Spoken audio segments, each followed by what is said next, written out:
اور یہ ایسا گناہ ہے جو صرف اسلام میں ہی نہیں، جتنے بھی اس دنیا میں مذاہب ہیں ان مذاہب نے اس کو گناہ اور جرم قرار دیا گیا ہے، یعنی گناہ کبیرہ کہا گیا ہے۔ اللہ رب العزت ہم سب کو اس گناہ سے بچنے کی توفیق عطا فرمائے۔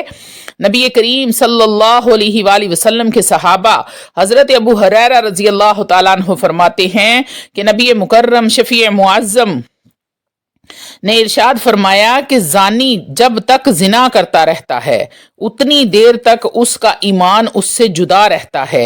ایک اور حدیث پاک ہے کہ جب کوئی بندہ زنا کرتا ہے تو اس کا ایمان نکل کر اس کے سر پر منڈلاتا رہتا ہے، پھر جب وہ زنا سے فارغ ہوتا ہے تو وہ ایمان اس کے اندر داخل ہوتا ہے۔ تو کتنا بدبخت ہے وہ انسان جو یہ عمل کرتا ہے اور پھر وہ کہتا ہے کہ میں استغفار کرتا ہوں، میں درود پاک پڑھتا ہوں، میں تہجد ادا کرتا ہوں تو مجھے کوئی فائدہ حاصل نہیں ہوتا۔ اللہ والو، اگر آنکھ برا دیکھتی ہے تو یہ آنکھ کا زنا ہے، اگر کان برا سنتے ہیں تو یہ کان کا زنا ہے، اگر زبان گند بولتی ہے تو یہ زبان کا زنا ہے، اگر ہاتھ برائی کرتے ہیں تو یہ ہاتھوں کا زنا ہے، پاؤں اگر چل کر برائی کی طرف جاتے ہیں تو یہ پاؤں کا زنا ہے۔ تو اللہ والو اپنے جسم کے ایک ایک اعضاء کی حفاظت کریں۔ اللہ والو زنا کرنے والوں پر 6 مصیبتیں ایسی ہیں جو ان کی زندگی برباد کر دیتی ہیں، 6 مصیبتیں اس پر لازمی ہر حال میں آتی ہیں۔ وہ 6 مصیبتیں کون سی ہیں؟ سب سے پہلی مصیبت، رزق میں سے برکت ختم ہو جاتی ہے، اس پر اللہ رب العزت روزی اس کی تنگ کر دیتے ہیں۔ دوسری، اس کی عمر سے برکت ختم کر دی جاتی ہے۔ تیسرے نمبر پر اسے توبہ کی توفیق نہیں دی جاتی۔ چوتھے نمبر پر اس کے چہرے سے نور ختم ہونا شروع ہو جاتا ہے، اور 5ویں نمبر پر فرمایا اللہ رب العزت بروز قیامت اس سے سختی کے ساتھ حساب لے گا، اور 6 نمبر پر فرمایا کہ زانی کا ٹھکانہ جہنم ہوگا۔ ایک اور حدیث پاک ہے، حضرت موسیٰ کلیم اللہ نے اللہ رب العزت سے سوال کیا ہے، اللہ زانی کو تو کیا سزا دے گا؟ پھر وہ زنا کرنے والی عورت ہے یا مرد ہے؟ تو اللہ رب العزت نے فرمایا، اے میرے کلیم، اے موسیٰ، میں زانی کو ایسی وزنی زرہ پہناؤں گا جو آگ کی زرہ ہوگی۔ وہ آگ کی زرہ اتنی وزنی ہوگی کہ اگر کسی پہاڑ پر ڈال دی جائے تو پہاڑ بھی ریزہ ریزہ ہو کر بکھر جائے گا۔ تو ڈریں اللہ کے عذاب سے۔ اللہ والو، دوسرا بڑا گناہ جو ہم لوگ کرتے ہیں وہ کیا ہے؟ وہ گناہ یہ ہے کہ کسی سے قرض لیا اور اس کو واپس نہ کیا۔ ایسے بندے کے بارے میں نبی کریم صلی اللہ علیہ وآلہ وسلم نے ارشاد فرمایا، جو بندہ واقعہ ہی تنگ دست ہو، جو قرض واپس کرنے کی سکت نہ رکھتا ہو سکے تو وہ اسے اپنا قرض معاف کر دو، اگر معاف نہ کر سکو تو اسے مہلت دو۔ پوچھا گیا، یا رسول اللہ اس کا اجر کیا ملے گا؟ تو نبی کریم صلی اللہ علیہ وآلہ وسلم نے ارشاد فرمایا کہ جب کوئی بندہ مقروض کو مہلت دیتا ہے، اس کی تنگ دستی کی وجہ سے معاف کر دیتا ہے اس کے قرض کو، تو کل قیامت کا دن ہوگا، نفسا نفسی کا عالم ہوگا، زمین تانبے کی، سورج سوا نیزے پر ہوگا، لوگ اپنے اپنے گناہوں کی وجہ سے، برے اعمال کی وجہ سے اپنے پسینے میں غوطے کھا رہے ہوں گے۔ تو فرمایا جو بندہ مقروض کو مہلت دے گا، جو تنگ دست کو قرضہ معاف کر دے گا، تو فرمایا قیامت کے دن اللہ رب العزت اپنے عرش کا سایہ اس بندے پر نصیب فرمائے گا۔ تیسرا بڑا گناہ جو ہم لوگ کرتے ہیں وہ ہے غرور اور تکبر کرنا، اکڑ اکڑ کر چلنا، اپنے آپ کو دوسروں سے اعلیٰ اور بہتر سمجھنا، اور غرور اور تکبر کرنا اللہ کو بے حد ناپسند ہے۔ غرور اور تکبر اللہ کی چادر ہے، اور جو اس چادر کو کھینچنے کی کوشش کرے گا اللہ اسے اوندھے منہ جہنم میں ڈالے گا۔ لا انہ لا یحب المتکبرین، بے شک وہ مغروروں کو ناپسند فرماتا ہے۔ اللہ والو، چوتھا بڑا گناہ جو ہے وہ ہے کسی پر ظلم کرنا، کسی کے ساتھ زیادتی کرنا۔ یہ اتنا بڑا گناہ ہے کہ قرآن مجید فرقان حمید میں اللہ رب العزت فرماتا ہے، اعلی لعنت اللہ علی الظالمین، فرمایا ظلم کرنے والوں پر اللہ کی لعنت ہے، اور جس پر اللہ لعنت فرما رہا ہے وہ کس قدر بدبخت لوگ ہوں گے۔ تو اللہ والو اس گناہ سے بچیں، ظلم نہ کریں کسی کے ساتھ۔ پھر چاہے وہ بہن بھائی ہو، والدین ہیں، کوئی رشتہ دار ہے، کوئی محلے دار پڑوسی ہے، کوئی یار دوست ہو، اللہ کی مخلوق چاہے جانور ہی کیوں نہ ہو، ظلم نہ کریں، زیادتی نہ کریں، ورنہ بڑی سخت پکڑ ہوگی۔ حضرت ابو سعید خضری رضی اللہ تعالیٰ عنہ فرماتے ہیں کہ نبی مکرم شفیع معظم رحمت دو عالم نے ارشاد فرمایا، اے لوگو، اللہ سے ڈرو اور مظلوم کی بد دعا سے بچو۔ پانچواں گناہ جو ہم کرتے ہیں وہ یہ ہے کہ جتنے آج کل لوگ جسے گناہ سمجھتے ہی نہیں ہیں، یہ وہ گناہ ہے رشوت لینا۔ رشوت لینا، کسی کا حق مارنا۔ نبی کریم صلی اللہ علیہ وآلہ وسلم نے ارشاد فرمایا، رشوت لینے والے اور دینے والے دونوں پر اللہ کی لعنت ہے، دونوں ہی جہنم میں جائیں گے۔ تو جتنا اللہ نے دیا ہے اسی پر راضی ہو جایا کریں۔ نبی کریم صلی اللہ علیہ وآلہ وسلم نے ارشاد فرمایا، جو شخص اللہ کے تھوڑے سے رزق سے راضی ہو جاتا ہے، قیامت کے دن اللہ رب العزت اس کے تھوڑے سے عمل سے راضی ہو جائے گا۔ چھٹا جو بڑا گناہ لوگ کرتے ہیں وہ بہت زیادہ کرتے ہیں، جو ان کو پتہ ہی نہیں ہوتا کہ وہ گناہ کر رہے ہیں۔ وہ گناہ کیا ہے؟ پیشاب کے چھینٹے پڑنا۔ پیشاب کے کرتے وقت آپ پر پڑتے ہیں، آپ کو پتہ بھی نہیں چلتا، یہ بے حد گناہ کی بات ہے۔ نبی مکرم شفیع معظم رحمت دو عالم صلی اللہ علیہ وآلہ وسلم 2 قبروں کے پاس سے گزر رہے تھے تو دیکھا ان کو عذاب ہو رہا ہے۔ فرمایا، ان میں سے ایک شخص وہ ہے جو پیشاب کے چھینٹوں سے نہیں بچتا تھا۔ اللہ والو، پیشاب کے چھینٹوں سے بچنا بے حد ضروری ہے۔ جیسے ہی آپ پر چھینٹے پڑتے ہیں، ناپاکی پڑتی ہے تو آپ ناپاک ہو جاتے ہیں۔ اور آج کل جو نوجوان نسل جو ہے وہ اس چیز کو بالکل نہیں جانتی، بالکل نہیں سمجھتی۔ لڑکے جہاں پر مرضی بیٹھ کر پیشاب کرتے ہیں اور چھینٹے ان پر ہر حال میں پڑتے ہیں، لیکن وہ اس چیز کو اگنور کر دیتے ہیں، اور یہ بے حد اللہ کو ناپسند ہے یہ عمل۔ 7واں بڑا گناہ جو ہے وہ یہ ہے کہ کسی کے اس کے پیچھے گناہوں پر آر دلانا، جبکہ اس نے توبہ کر لی ہو، وہ پلٹ آیا ہے اللہ کی طرف، اس نے رجوع کر لیا ہے اللہ سے، اس نے معافی مانگ لی اپنے رب سے، تو اس کو اس کے گناہوں کو یاد دلانا، یہ بہت بڑا گناہ ہے کہ اگر کوئی شخص نیکی کی طرف آ رہا ہے تو آپ اس کو پچھلے گناہ یاد دلائیں اور اس کا دماغ خراب کریں تاکہ وہ پھر سے گناہ کرے، تو یہ بہت بڑا گناہ ہے۔ 8واں گناہ جو لوگ کرتے ہیں وہ ہے کسی کے عیب تلاش کرنا۔ نبی کریم صلی اللہ علیہ وآلہ وسلم نے اس چیز سے منع فرمایا ہے، لیکن یہ گناہ تو اتنا عام ہے کہ ہم لوگ تو مرے ہوئے لوگوں میں بھی عیب تلاش کرتے ہیں۔ اللہ والو، ہر ایک دوسرا بندہ جو ہے وہ حسد میں تڑپ رہا ہے، ایک دوسرے کو دیکھ کر حسد کرتے ہیں اور اس کے عیبوں کو تلاش کر کے تو لوگوں میں اس کی برائیاں کرتے ہیں۔ یہ ایک عام مشغلہ ہو چکا ہے کہ گوسپ کرتی ہیں عورتیں، بیٹھ کر ایک دوسرے کی برائیاں کرتی ہیں، عیب تلاش کرتی ہیں۔ ہو سکتا ہے کہ وہ عیب اس بندے میں نہ ہو اور آپ اس بندے پر اس عیب کا الزام لگائیں، تو پھر سوچیں اللہ آپ کے ساتھ کیا کرے گا۔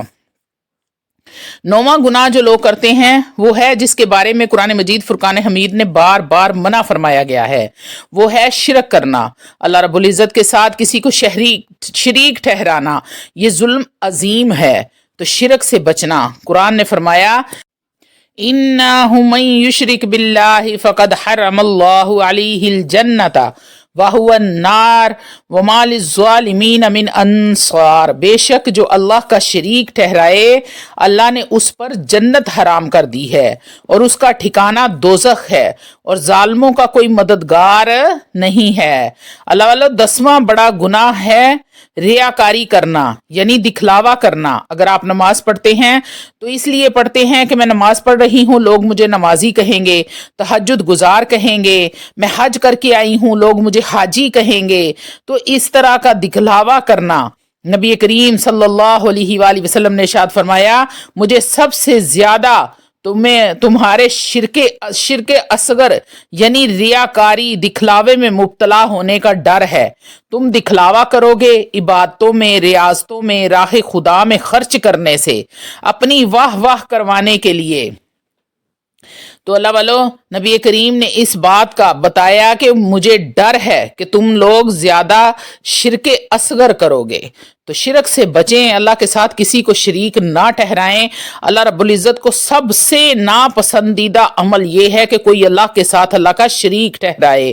تو اللہ والو 11واں بڑا گناہ ایسا چھوٹا جسے چھوٹا شرک کہا گیا ہے، اللہ کی راہ میں مایوس ہونا، اللہ کی رحمت سے مایوس ہونا گناہ ہے، اللہ معاف کرنے والا ہے۔ حضرت عمر رضی اللہ تعالیٰ عنہ نے فرمایا سارے لوگ جنت میں چلے جائیں اور ایک شخص جہنم میں، تو مجھے اللہ کا خوف اور ڈر اتنا ہے کہ کہیں وہ ایک شخص عمر ہی نہ ہو۔ امید کبھی نہ چھوڑنا، اللہ کی رحمت سے کبھی مایوس نہ ہونا۔ اللہ والو اللہ بڑا غفور الرحیم ہے، معاف کرنے والا ہے، اور اس کی رحمت سے مایوس ہونا گناہ ہے، تو اس لیے اس گناہ سے بچیں۔ 12واں اور آخری گناہ جو ہے وہ ہے حسد کرنا، دوسروں کو دیکھ کر حسد میں مبتلا ہونا۔ نبی کریم صلی اللہ علیہ وآلہ وسلم نے ارشاد فرمایا جو بھی شخص حسد کرتا ہے وہ اللہ رب العزت کی تقسیم پر اعتراض کرتا ہے۔ اللہ نے اسے دیا ہے سامنے والے کو، تو تو کون ہوتا ہے حسد کرنے والا؟ بلکہ تو دعا کیا کرو، رشک کیا کرو۔ رشک کرنے کا مطلب ہے اے اللہ تو نے اس کو عطا کیا ہے، اس کے صدقے مجھے بھی عطا کر۔ لیکن حسد کرنے والے تو کہتے ہیں اس کے پاس کچھ بھی نہ رہے، اس کا سب کچھ میرے ہی پاس آ جائے۔ تو اللہ والو یہ وہ 12واں گناہ ہے جو میں نے آپ کو بتائے ہیں۔ ان میں سے ان 12 گناہوں میں سے اگر کوئی بھی ایک گناہ ایسا ہے جو آپ سے سرزد ہوتا ہے تو اپنے رب سے معافی مانگے، سچی اور پکی توبہ کریں۔ اللہ رب العزت بے شک معاف کرنے والا ہے اور معافی مانگنے والوں کو پسند فرماتا ہے۔ تو امید کرتی ہوں کہ میرے بہن بھائیوں کو وہ بڑے 12 گناہ جو عام کی روٹین میں آپ لوگ کرتے ہیں، ہم لوگ کرتے ہیں، ہمیں پتہ بھی نہیں ہوتا کہ ہم نے یہ گناہ کیا ہے، تو آپ کو سمجھ آ گئی ہوگی۔ اگر اس میں سے کوئی ایک بھی گناہ کے آپ مرتب ہوتے ہیں تو اپنے گناہ سے معافی مانگے، توبہ کریں، اللہ معاف کرے گا، اور دوبارہ سے پکی سچی توبہ کر لیں کہ دوبارہ اس گناہ کو ہم نہیں کریں گے، تو انشاءاللہ تعالی اللہ رب العزت آپ کو معاف فرما دے گا، اور اللہ رب العزت آپ کا اور میرا حامی و ناصر ہو۔ آخر دعوانا الحمدللہ۔